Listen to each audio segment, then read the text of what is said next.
Hello guys, welcome back to my channel. আজকে আমি ভাবলাম একটু মেলায় যাব, মানে সায়েন্স সিটিতে যে ট্রেড ফেয়ারটা হচ্ছে ওখানে যাব ঠিক করেছি। তো ভাবলাম যাচ্ছি যখন একটা ভ্লগ করা যেতেই পারে। আমি অনেক দিন হলো ভ্লগ করি না, তো কতটা কি ভ্লগ ভালো হবে কি খারাপ হবে আমি জানি না। তো তাও ভাবলাম করি, যদি মনে হয় যে হ্যাঁ ঠিকঠাক হচ্ছে তাহলে আমি সেটা মানে ঠিকঠাক করতে পেরেছি ভিডিওটা কমপ্লিট, তাহলে আমি পোস্ট করবো, নয়তো করবো না। তো দেখি কতটা কি করতে পারি, এখনই বলা যায় না। হতেও পারে যে আমি ঠিকঠাক ব্লগটা বানিয়ে ফেললাম, তাহলে আমি পোস্ট করব। তো চলো রেডি হয়ে নিই আগে, তারপর বেরোবো। তো চলে এসেছি আমি ট্রেড ফেয়ারে। রাস্তায় আর কোনো সেরকমভাবে ভিডিও নেওয়া হয়নি, কারণ ক্যাবে এসেছি আর আমার একটু মোশন সিকনেস রয়েছে, তো আমার একটু শরীরটা খারাপ লাগছিল, তাই ভিডিওই করিনি আমি কোনো। ট্রেড ফেয়ারে এন্ট্রি টিকিটের প্রাইস কিন্তু পার হেড 70 টাকা।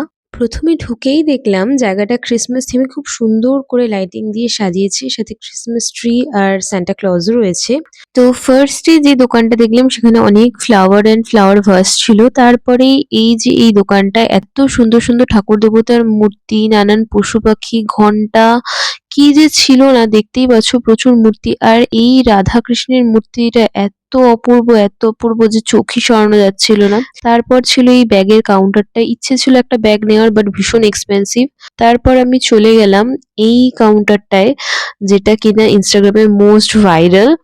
আমি না জেনেই ঢুকেছিলাম ভিডিও করতে করতে, তো ঢুকেই দেখে আমি জাস্ট অবাক হয়ে গেছি যে আরে এদেরকে তো আমি রিলসে দেখেছি। তো তোমরাও দেখো আমি কাদের কথা বলছি। Ladies and gentlemen, you don't know what's coming. You don't know what's coming. ना तू दिल किसी अजनबी नू दे फिर रोजी रुलना पा जान ना तू दिल किसी अजनबी नू दे फिर रोजी रुलना पा जान। কি বোঝা গেল তো আমি কাদের কথা বলছিলাম?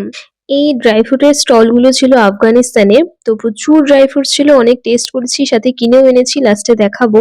ভ্লগটা যখন করছিলাম তখন আমি ভয়েস দিয়েছিলাম, কিন্তু চারিপাশে এত আওয়াজ, সাথে গান টানও বাজছিল, তো আমার কথা সেরকমভাবে শোনা যাচ্ছিল না, কারণ আমি মাইকটা ক্যারি করতে ভুলে গেছিলাম। তো ভাবলাম ভয়েস ওভারই দিয়ে নেওয়া ভালো। এর পরের স্টলটায় কিন্তু গিয়েই আমার ফেলুদার শেয়াল দেবতা রহস্য গল্পের কথা মনে পড়ে গেছিল, কারণ এখানে আমি দেখতে পেয়েছি শেয়াল দেবতাকে। এখান থেকে একটা ছোট সাইজের পিরামিড নেবো ভাবছিলাম, কিন্তু দাম বললো 700 টাকা। অতটুকু জিনিস 700 টাকায় কেনার কোনো মানে হয় না, তাই আর নিইনি। ট্রেড ফেয়ারে কিন্তু প্রত্যেকটা জিনিসের প্রচুর দাম। এই ছোট ছোট কিচেন গুলো 100 টাকা করে বলছিল। আমার একটা ডোরেমন কিচেন নেওয়ার খুব ইচ্ছে হয়েছিল, কিন্তু 100 টাকা শুনে আমি আর নিলাম না, কারণ দেখছিলাম মাঝে মাঝে বাটনগুলো আটকে যাচ্ছিল, তো কয়েকবার ক্লিক করলেই ব্যাপারটা আটকে যাবে, নষ্ট হয়ে যাবে, তাই আর নিলামই না। এই ট্রেড ফেয়ারে আমি প্রথমবার এলাম, এত বছর ধরে হয় আমি কোনোবার আসিনি। আসলে অনেকদিন ধরেই সেভাবে কোথাও ঘুরতে যাওয়া হচ্ছিল না, আর এখন না সেই ইকো পার্ক বা ভিক্টোরিয়া এইসব জায়গায় ঘুরতে যেতে ইচ্ছে করে না। কলেজ লাইফে প্রচুর ঘুরেছি, তো মেনলি আমি ঘুরতেই এসেছিলাম, সেভাবে শপিং করব মাথায় এই ব্যাপারটা নিয়ে আসিনি। আর যে জিনিস প্রয়োজন নেই আমার সে জিনিস কেনই বা কিনবো। অনেক সময় কিনে ফেলি, কিন্তু আমি না খুব একটা সামনাসামনি বার্গেন করে কিনতে পারি না বলে আমার অফলাইন কেনাটা একটু কমেই গেছে। আমি অনলাইনই বেশি কিনি জিনিসপত্র। তো এ কারণে খুব একটা এখান থেকে কিছু কিনিনি। তো বলতে পারো এই এক ব্যাগ ড্রাই ফ্রুটস কিনেই বাড়ি ফিরেছিলাম। আসলে মাকে ছাড়া আমি সেভাবে জামাকাপড়ের শপিংটা করি না, কারণ আমি খুব ভুলভাল জিনিসপত্র কিনে বাড়ি নিয়ে যাই। তারপর সেটা আমারও পছন্দ হয় না, আর মায়ের তো পছন্দ হয়ই না। তার জন্য মাকে সাথে নিয়েই বেশিরভাগ কিনি। আর খুব একটা অফলাইনে জামাকাপড় আমার কেনা হয় না। বেশিটাই অনলাইন থেকেই কিনে নিই। এই ট্রেড ফেয়ারে এসে যে এত ধরনের ফার্নিচার দেখবো সেটা আমি কল্পনাও করিনি। একদিকে যেরকম ছিল মডার্ন ডিজাইনের ফার্নিচার, সেরকম ছিল ট্র্যাডিশনাল ডিজাইনের ফার্নিচার। প্রচুর ফার্নিচারের কালেকশন, আর এই ঠাকুরের আসনটা এত সুন্দর, কি বলবো। একটা ইজি চেয়ার দেখে আমি তার মধ্যে একটু বসেছিলাম, কিন্তু বারবার মনে হচ্ছিল আমি পিছন দিকে উল্টে পড়ে যাব, তাই বেশিক্ষণ বসতে পারিনি, বসার সঙ্গে সঙ্গে উঠেও পড়েছিলাম। ট্রেড ফেয়ারে অনেক ধরনের কিন্তু জিনিসপত্রের স্টল ছিল, কিন্তু আমার টাইম কেটে গেছিল ড্রাই ফ্রুট আর এই ফার্নিচারের সবগুলোতেই। এত সুন্দর সুন্দর ফার্নিচার, এসব ফার্নিচার রাখার না আমার সেরকম ঘর আছে না সামর্থ্য আছে। এখন যেটা দেখছো এটা কুচিনার, বেশ সুন্দর তাই না? আর উপরের এই শাটার টাইপের জিনিসটা কিন্তু পুরো গ্লাসের ছিল। তারপর ফার্নিচার দেখে, পাথরের মূর্তি দেখে চলে গেলাম দেখতে সেলাই। একটা সেলাই মেশিন দেখে আমার চোখ আটকে গেছিল, কি সুন্দর এখানে একা একাই সেলাই হচ্ছে। তো আমার মা সেলাই করতে খুব ভালোবাসে। তো মায়ের হয়তো এই জিনিসটা দেখলে খুব ভালো লাগতো সামনে থেকে। যে কি সুন্দর একা, একা সেলাই হয়ে যাচ্ছে। মা নিজের হাতেই যদিও করে। তারপর কিনে নিলাম এই একটা আইসক্রিম আর একটা লস্যি।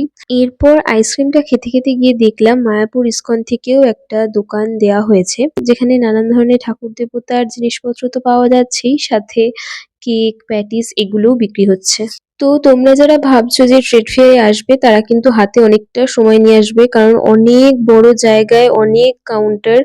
আমি সবকিছু ঘুরে দেখতেও পারিনি, কারণ আমার পৌঁছাতে পৌঁছাতেই 6টা বেজে গেছিল, আর মোটামুটি ওই 8টা সাড়ে আটটা 9টার সময় ওরা বন্ধই করে দিচ্ছিল। তো বেরিয়েই আসতে হচ্ছিল। এই ট্রেড ফেয়ার কিন্তু ডিসেম্বরের 5 তারিখে শুরু হয়েছে, এখনো 26 তারিখ অবধি রয়েছে। তো ট্রেড ফেয়ারে কিন্তু 3 থেকে 3,500 টাকার উপরে যদি তোমরা জিনিস কিনে থাকো তাহলে একটা করে গিফট পাচ্ছিলে। তো আমরাও এখানে পেয়েছি, এই যে দেখতেই পাচ্ছ গিফট র্যাপ করা। ওটাতে বাড়ি এসে দেখলাম একটা কাচের বাটি সেট রয়েছে, খুব সুন্দর, একটা বড় বাটি আর 6টা ছোট ছোট বাটি। তো আজকের মতো ভ্লগটা এইটুকুই। আমি বাড়ি চলে এসেছি, ফ্রেশ হয়ে গেছি। তো বাড়ি আসার আগ দিয়ে একটা ঘটনা ঘটেছে ওখানে, যে আমরা ক্যাব বুক করেছিলাম কিন্তু ক্যাব ড্রাইভার আমাদেরকে খুঁজে পাচ্ছিল না, না আমরা ক্যাবকে খুঁজে পাচ্ছিলাম, মানে ক্যাব ড্রাইভারকে খুঁজে পাচ্ছিলাম। তো উনি এক জায়গায় এসে দাঁড়িয়েছিল, আমরা আরেক জায়গায় দাঁড়িয়েছিলাম। তো এই প্রবলেমটার জন্য আরো রাস্তায় দেরি হয়ে গেছিল, আর মোশন সিকনেস রয়েছে বলে আমার গাড়িতে একটু প্রবলেমই হয়, যাওয়ার সময় হয়েছিল, এখন ফেরার সময় হয়েছিল। আমি আসলে একটু অসুস্থ হয়ে পড়ি, আমার একটুখানি কেমন যেন শরীরটা খারাপ লাগে, বমি বমি পায়, গা গোলায়।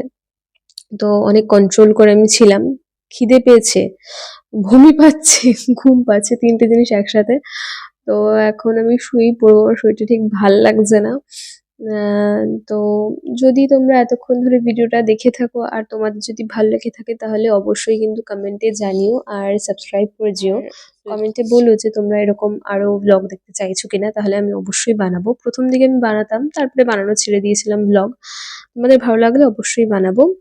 তো সবাই সুস্থ থেকো, ভালো থেকো, দেখা হচ্ছে পরে কোনো ব্লগে। বাই।